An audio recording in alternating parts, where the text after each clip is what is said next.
Kepala MBG yaitu Bapak Dadan akhirnya dipecat teman-teman, kemudian ditangkap Kejagung. Yuk kita simak videonya.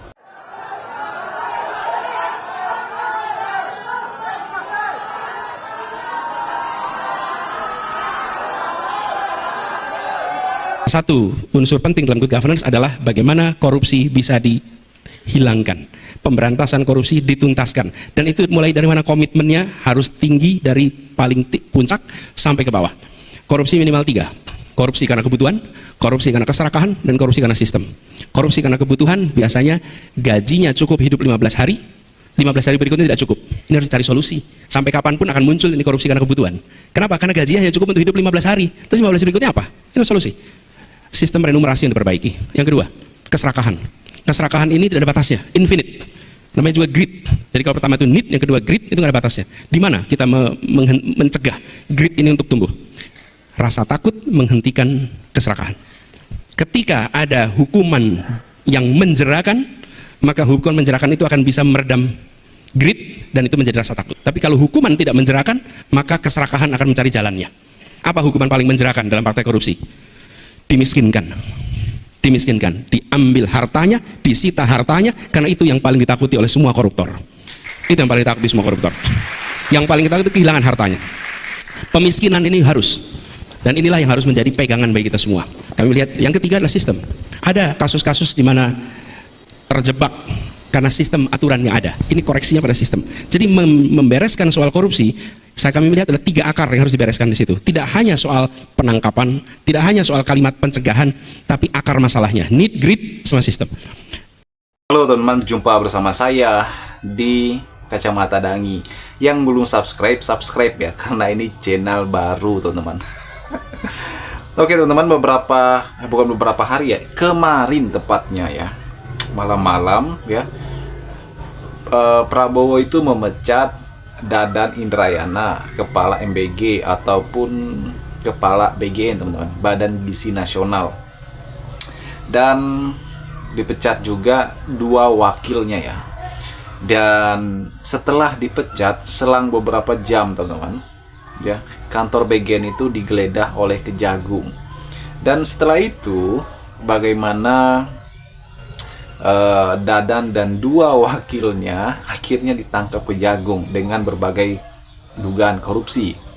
Dan ini membuat pro kontra ya kan. Ini menambah pejabat yang betul-betul korup teman-teman.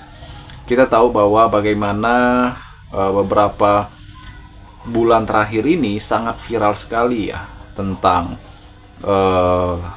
sebuah di media sosial yang viral ya, pengadaan motor listrik, kemudian kaos kaki yang sangat-sangat mahal teman-teman, yang dilakukan oleh Badan Gizi Nasional ini ya. Dan saya rasa langkah dari Prabowo untuk memecat dan menindak Dadan ini cukup tepat ya. Artinya kan memberikan mendengarkan kritik dan saran dari berbagai pihak teman-teman. Inilah yang saya sampaikan, bahwa sebenarnya negara kita ini bukan kekurangan orang yang pintar, orang yang cerdas ya, tetapi kekurangan orang yang jujur. Coba misalnya Pak Prabowo ajak Pak Anies ya kan, karena Pak Anies itu adalah tokoh yang sangat-sangat bukan hanya jujur ya, tapi beliau memang bersih, komitmen ya kan. Kita ingat bagaimana Pak Anies waktu menjadi gubernur Jakarta teman-teman, beliau itu adalah tokoh yang sangat luar biasa. Beberapa kali ya dipanggil oleh KPK pada saat itu, dan tidak ada satupun ya kasus yang bisa menjerat Anies teman-teman. Karena memang sebuah kejujuran, sebuah komitmen, integritas itu bukan dibuat oleh siapa-siapa, tetapi diri sendiri ya kan.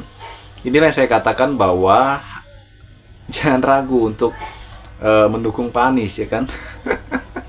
Karena apa? Karena memang Pak Anies adalah tokoh yang sangat luar biasa, tokoh yang sangat mengerti ya tentang pemerintah, tentang bagaimana memajukan bangsa, memajukan sebuah negara teman. Karena Anies adalah orangnya ya kan.